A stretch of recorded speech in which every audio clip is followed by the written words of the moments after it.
главниот проблем беше концептот за референдумот за името. Кога договоривме дека, и тоа го објавив јас, прво Мицкоски даде изјава, ВМРО-ДПМН ќе застане против Преспанскиот договор, бидејќи сметаме дека не ги исполнува целите со кои подпишат.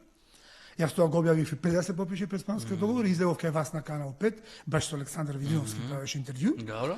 И ја дадов таа фамозна славна изјава, гласот против е глас за Македонија.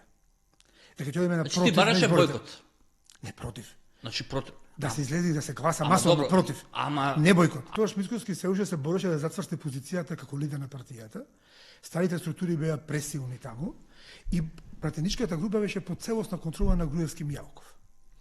И они правеа се што можат водата да ја наведат да се одлучува се во собрание, а не на референдум. Ние баравме референдумот да биде задолжителен. Кои се тоа бие само? Јас и Мицкоски и ците.